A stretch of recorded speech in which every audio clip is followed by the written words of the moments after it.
아침 저녁으로 문안 인사드리고 손발 주물러드리고 잠자리 봐드리고 병환이 생겼을 때 정성껏 수발드는 것을 효도라고 생각하고 부모님이 희생하며 공부시켜주면은 자녀가 입신양명해서 출세하는 것이 효도라고 생각했던 시절이 있었는가 하면 좋은 직장에 취직 잘하고 혼기 놓치지 않고 시집장가 정년기에 잘 가고 이제는 출세한 자녀들이 멀리 떨어져 살면서 일정한 돈만 정기적으로 붙여주는 것이 효도라고 생각하는 부모님에게 돈만 가고 마음과 정은 안 가는 그러한 시대가 되어버렸습니다.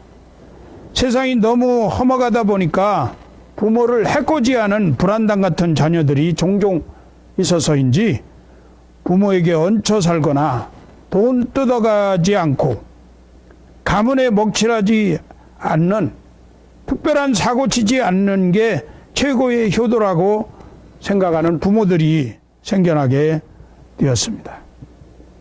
오늘날 효도가 점점 사라져가고 있는 실정입니다. 최근에 미국의 비영리 단체인 시니어 헬퍼스에서 미국인 남녀를 대상으로 설문조사를 했는데 응답자 중에 70%가 연로한 부모님을 모실 계획이 없다고 하는 것입니다. 모실 만한 여유 자금이 없고 부모님의 노후는 부모님 스스로가 책임져야 한다고 생각하는 것입니다. 자녀들이 어디서 사는지 모르는 부모님들도 있습니다. 오늘날 많은 사람들이 노약한 부모님을 너싱홈에 맡기고 1년에 한 번도 찾아가 보지 않는 사람들도 있습니다. 부모님들은 양로원에서 너무나 사람이 그립고 외롭다 못해서 눈물만 흘리고 있기 때문에 어떤 부모님들은 제발 자기를 양로원에 보내지 말아달라고 부탁을 한다고 그래요. 한국에서 독거노인이 혼자 살다가 세상을 떠났는데 그들의 자녀들도 있었지만은 며칠이 지나도록 아무도 모르고 시신이 부패하였다는 기사를 읽어본 적이 있습니다. 서울의 어느 가정집에서는 5월 8일 어버이날에 형제 자매들이 모여서 연세 많으신 어머니를 모시는 일로 가족 회의를 하다가 형제들끼리 서로 어머니를 모시지 않겠다고 싸움이 벌어져서 심하게 다투다가 극기하는 시동생이 형수를 칼로 찔러 중상을 입히는 일이 있었다는 기사도 읽어본 적이 있습니다. 부모님들을 모시는 문제로 가정에 불화가 생겨나고 형제간에 원수가 되는 일이 일어나고 있습니다. 예수님은 말세에 이와 같이 일어날 현상에 대해서 이렇게 말씀하셨죠. 마태복음 10장 34절에 보니까 내가 세상에 화평을 주러 온 줄로 생각하지 말라. 화평이 아니요 검을 주러 왔노라. 내가 온 것은 사람이 그 아버지와 딸이 어머니와 며느리가 시어머니와 불화하게 하려 함이니 사람의 원수가 자기 집안 식구리라. 사람의 원수가 자기 집안 식구리라. 이럴 때에 우리 믿는 사람들이 다시 한번 효도를 실천하고 세상을 효로 선도해야 하겠습니다. 자신이 그리스도인으로서 믿음이 좋다고 생각한다면 반드시 그에 따르는 효심도 좋아야 할 것입니다. 부모님에게 효도하지 않는 사람이 신앙과 사회생활이 좋을 리가 없고 그런 사람을 그리스도인이라 할 수 없을 것입니다. 우리 성도들은 오늘 말씀을 통해서 새로운 도전을 받으시고 교훈을 받아서 깨달은 대로 최선을 다해 효를 다하는 인생들이 되시기를 주의 이름으로 축복합니다. 한 사람의 인격과 사회적 지위가 형성되어지는 데 있어서 아마 가장 깊은 영향을 미치는 사람은 어머니일 것입니다. 인류 역사상 수많은 경우에 어머니의 신앙과 사랑과 가르침이 그 자녀들에게 매우 깊은 영향을 미쳤습니다. 모세, 디모데, 어거스틴, 웨슬레, 에이브람 링컨, 록펠러 등 모두 어머니로부터 깊은 신앙의 교훈과 감화를 받은 사람들입니다. 그래서 어머니라는 말은 이 세상에서 가장 아름다운 이름입니다. 어머니들은 서로 출신도 다르고 성격도 다르고 삶의 여건도 달라서 서로 비교해 보면 전혀 다른 분들이지만 모든 어머니들에게는 무언가 어머니라고 하는 이름으로 공감할 수 있는 공통적인 이미지와 자식에 대한 본능적인 모성애가 있습니다. 그래서 다른 사람의 어머니 이야기를 들어도 이상하게 내 어머니가 생각이 납니다. 아, 어머니. 이 말을 통하여 느껴지고 깨달을 수 있는 것이 무엇이겠습니까?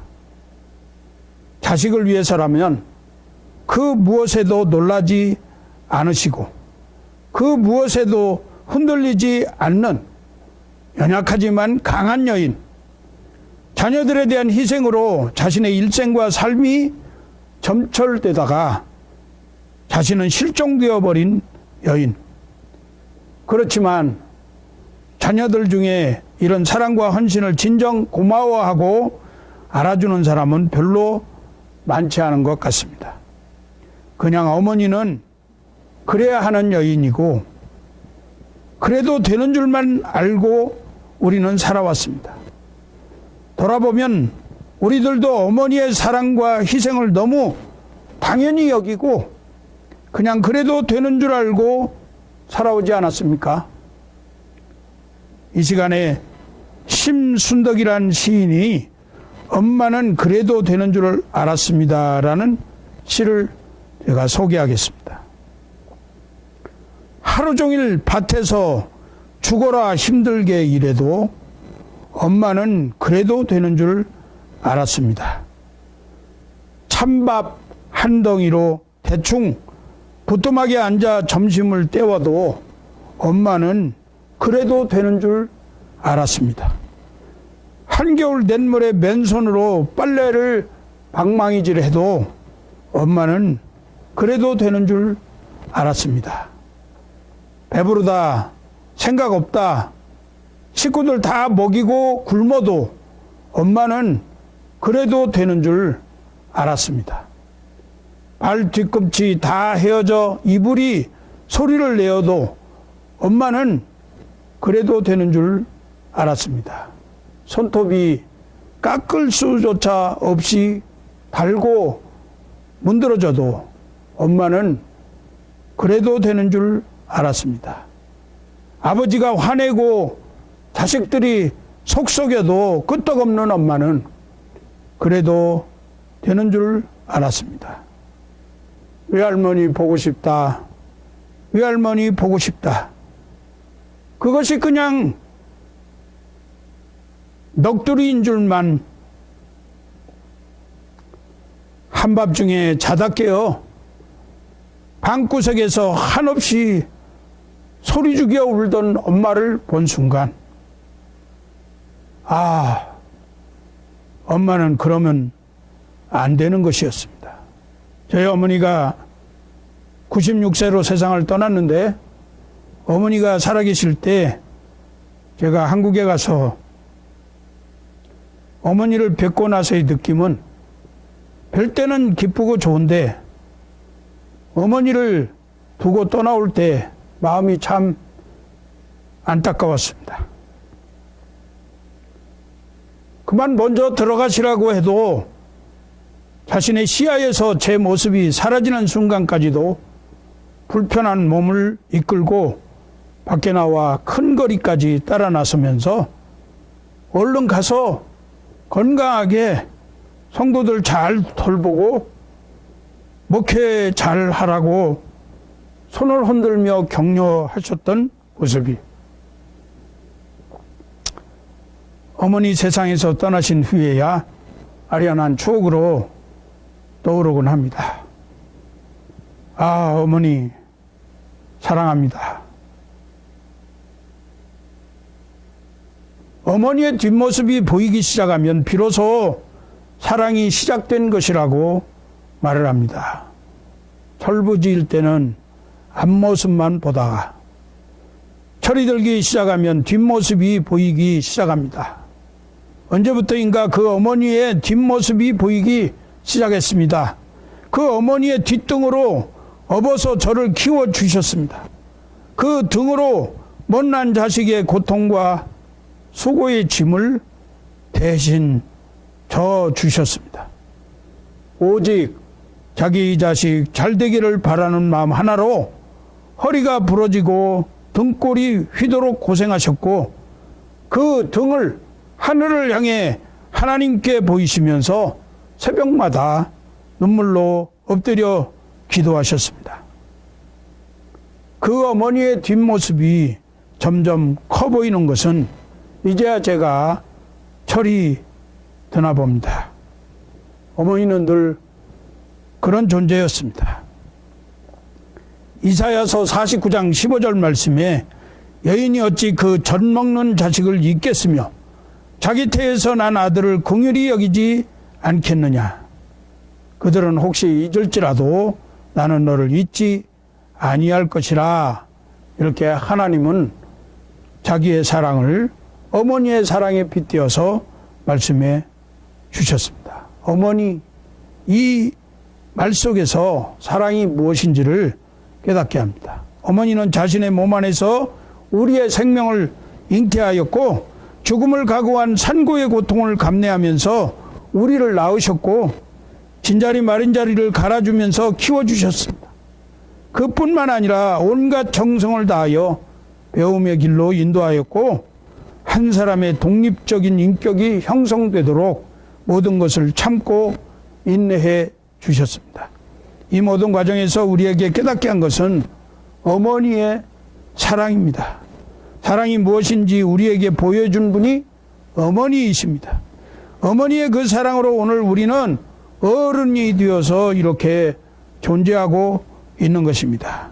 우리의 모든 존재의 밑바탕은 어머니의 사랑입니다.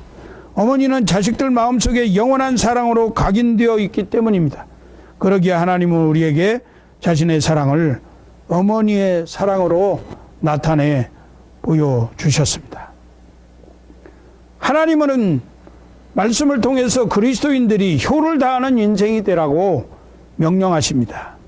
10계명 중에 4계명까지는 하나님께 대한 계명이고 제5계명에서 10계명까지는 사람에 대한 계명인데, 부모를 공경하라는 제5계명은 사람에 대한 계명 가운데에서 가장 첫 번째에 나오는 계명으로서 하나님은 효도에 관한 계명을 제일 중요시 여기고 있다 하는 것을 보여주셨으며, 동시에 이 첫 계명을 지키는 자들에게 약속 있는 그러한 축복을 주실 거라고 첫 계명을 말씀하셨습니다.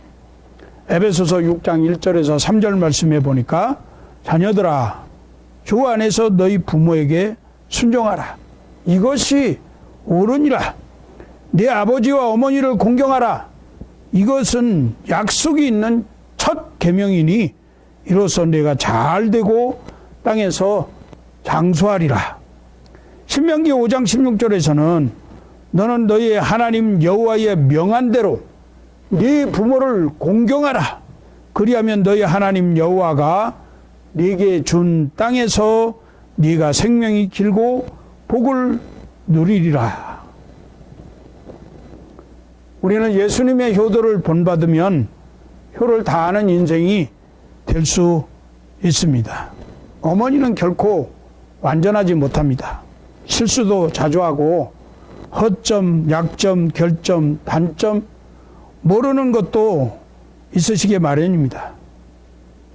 그러나 어머니를 자식이 이해하고 순종하면서 그 효를 다하는 그런 모습을 예수님의 행적을 통해서 이렇게 살펴보고 본받음으로써 부모에게 효를 다하는 그런 인생이 되기를 우리는 소원합니다. 하나님의 아들인 예수 그리스도는 육신의 부모를 온전히 순종하셨습니다. 예수님께서 12살 때 유월절 명절에 예루살렘에 올라가셨다가 성전에서 제사장, 서기관, 랍비들과 토론을 하고 있었는데 부모님들은 그것도 모르고 아이를 잃어버리고 아이를 찾느라고 3일 동안이나 애를 먹었습니다. 내가 아버지 집에 있어야 할 것을 알지 못하셨습니까? 우리 예수님은 부모님에게 이렇게 말씀하시면서 안타까웠지만 예수님이 그것도 몰랐느냐고 그렇게 무시하거나 경멸하지 않았습니다.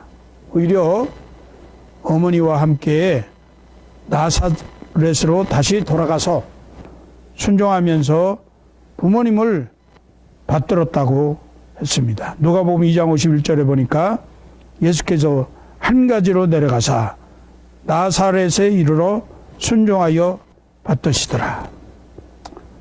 대개 그 미국에 이민을 와서 사시는 분들 가운데에서 이민 초기에 겪는 일들인데요. 처음에는 자기 자녀들을 학교나 이런 데 데리고 가서 입학을 시키고 할 때는 엄마가 잘 도와줍니다. 영어도 잘 못하지만 그래도 엄마는 경륜을 가지고 가서 아이들을 학교에 보내서 공부하게 해주는데 몇 달이 지나고 나면 이 아이들이 영어를 참 제법 잘하게 돼요. 그래서 이 영어를 잘하는 이 아이들을 데리고 부모님이 관공서에 가서 볼일을 볼 때에 아이가 이렇게 통역을 해주기를 바라고 데리고 가는 경우가 있습니다. 근데 그렇게 관공서에 가서 아이들에게 무슨 말을 하는지 좀 이야기를 해달라고 하면 대부분의 아이들은 부모님에게 친절하게 잘 가르쳐 주면서 관공서 일을 잘 볼 수 있도록 이렇게 도와드리지만 간혹 어떤 아이들은 부모님을 무시합니다. 엄마는 그것도 모르느냐고. 그리고 창피해 죽겠다고. 사람들 보는 앞에서 엄마가 그렇게 무식하냐고. 그렇게 이야기하는 경우를 종종 들었습니다. 예수님이 보여준 효도는 부모님의 무지함, 부모님의 고달픔을 이해하고 동참하는 것으로 나타났다고 볼 수 있습니다. 이런 의미에서 볼 때 이 마더스데이의 가장 좋은 선물은 카네이션이 아니고 어머니의 마음을 이해하고 그분의 형편과 처지에 함께 동참하는 것이 될 수 있을 것입니다. 또한 요한복음 2장의 기록에 의하면 가나의 혼인잔치에서 물이 변하여 포도주가 되도록 기적을 행하신 예수님은 자기와 상관없는 일로 아직 자기의 때가 이르지 아니하였다고 말씀하시면서도 어머니의 부탁을 실망시키지 않고 하인들을 향해서 하신 어머니의 말씀이 권위를 인정받을 수 있도록 존중했습니다. 메시아였지만 예수는 육신의 아들로서 어머니의 권위에 존경을 표시했다는 것이죠. 만약 자녀들이 자기 부모를 무시한다고 하면 다른 사람들도 그 부모를 무시할 것은 뻔할 것이기 때문입니다. 효를 다하는 인생은 다른 사람들 앞에서 아버지를 아버지로, 어머니를 어머니로 존중하고 인정하는 사람일 것입니다. 요한복음 2장 5절 말씀에 그의 어머니가 하인들에게 이르되 너희에게 무슨 말씀을 하시든지 그대로 하라 하니라. 어머니는 이 아들이 무슨 말을 하든지 하면은 무엇인가 큰 일이 일어날 것이라고 하는 그런 믿음을 가지고 하인들에게 당당하게 이 사람이 하라는 대로 하라 그렇게 말을 했어요.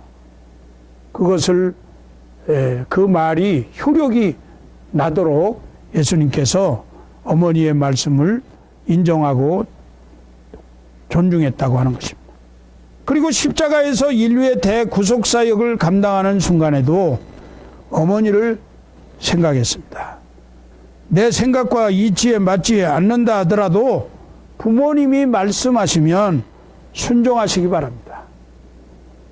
참 정말로 이치에 맞지 않고 상황에 맞지 않는 말씀을 하는 것 같더라도 듣는 척이라도 하시기 바랍니다. 그것이 바로 부모님을 기쁘시게 하는 비결입니다. 잠언 30장 17절 말씀은 아비를 조롱하며 어미 순종하기를 싫어하는 자의 눈은 골짜기에 까마귀에게 쪼이고 독수리 새끼에게 먹히리라. 부모를 순종하지 아니하면 이와 같은 저주를 받게 된다는 말씀이죠. 둘째는 부모님을 경홀히 여기지 말라는 것입니다. 우리는 종종 부모를 부끄러워할 때가 있습니다.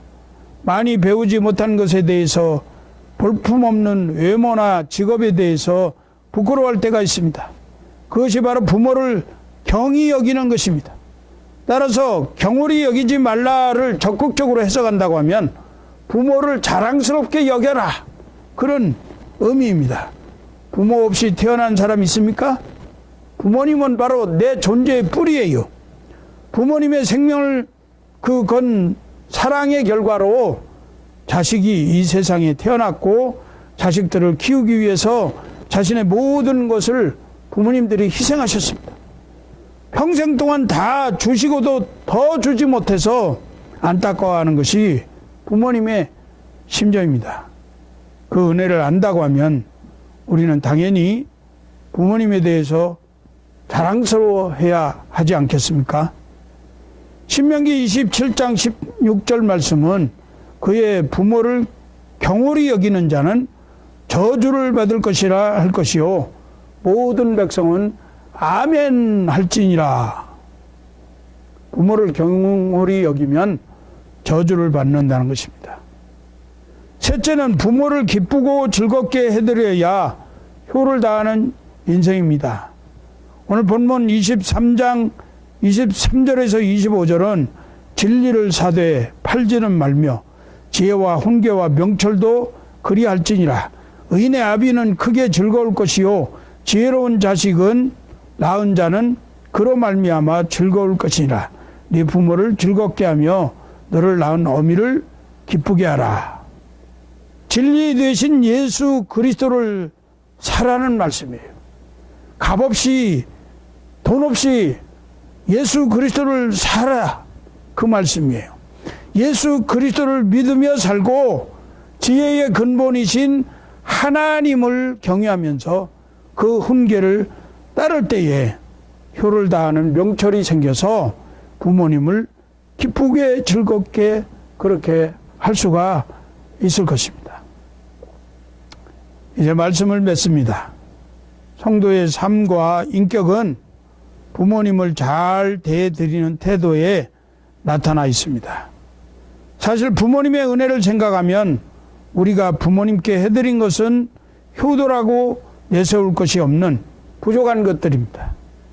그러므로 우리는 축복받기 때문에 효도하는 것이 아니라 효도를 우리의 자연스러운 삶의 일부분으로 만들어야 한다는 것입니다. 부모님이 돌아가시면 더 이상 효도할 기회가 없습니다. 그때는 부모님께 더 효도하지 못한 것이 얼마나 가슴 아프고 후회가 되는지 모릅니다. 그처럼 때늦은 후회를 하지 말고 부모님이 살아계실 때 부모님을 섬기고 기쁘게 해드리는 지혜로운 효자들이 되시기를 바랍니다. 부모님은 우리를 사랑으로 키워주셨습니다. 그 사랑을 모르는 사람은 솔직히 인간의 가장 기본적인 도리를 모르는 것입니다. 특히 그리스도인들이 부모님의 은혜를 배반하거나 부모님을 무시한다고 하는 것은 있을 수가 없는 일입니다. 우리는 사람을 사귈 때 불효자는 결코 사귀지 말아야 합니다. 반대로 효자들을 가까이 하십시오. 가까이 하는 것만으로도 많은 얻는 유익이 있을 것입니다. 우리가 효를 다하는 인생이 되기를 힘써야겠습니다. 그렇게 할 때 하나님께서 반드시 놀라운 축복으로 우리의 삶과 미래를 책임져 주실 것입니다. 진정한 효도는 우리가 부모님의 미래의 삶을 잘 준비하는 일에도 있습니다. 경제적으로, 육신적으로 부모님의 미래를 잘 준비하는 일도 매우 중요하지만, 그런데 우리가 부모님의 미래를 준비하는 가장 큰 일은 부모님이 신앙생활을 잘 하도록 배려하는 일이라 하는 것입니다. 어떤 사람이 치과 의사였는데 이분이 교회를 열심히 나오는 거예요. 주일날은 물론 수요일, 새벽 할 것 없이 또 부흥회 때도 하루도 빠지지 아니하고 열심히 나왔습니다. 그래서 그 목사님이 참 이 사람은 믿음이 좋은 사람이구나 그렇게 생각을 하고 칭찬을 했는데, 그 치과 의사가 손사래를 치면서 하는 말이, 아닙니다. 저는 사실은 믿음이 없습니다. 다만 이렇게 교회에 열심히 나오는 것은 우리 어머님이 교회에 나오는 것이 가장 유일한 즐거움이라서 어머니를 위해서 오피스 아워도 줄이고, 그리고 특별한 일이 없으면 어머니를 제가 라이드 해드리기 위해서 교회에 나옵니다. 미국에서는 어머니가 라이드 해주지 않으면 어디 꼼짝없이 갈 수가 없잖아요. 이 어머니는 미국 생활이 너무 외로워서 교회 와서 예배드리고 성도들 만나고 기도하는 것이 유일한 즐거움이었습니다. 그래서 이 아들이 어머니가 유일하게 즐거워하는 이 기뻐하는 이 일을 해주다가 어머니는 나이가 드셔서 세상을 떠나시고 천국에 가셨는데, 처음에는 신앙이 별로 없던 이 아들이 그 어머니를 따라서 교회 다니면서 하나님의 말씀이 그 심령에 새겨져 가지고 믿음 생활을 잘해서 그 교회 장로가 되어서 더욱더 큰 일을 하면서 섬기고 있다고 하는 이야기를 들었습니다.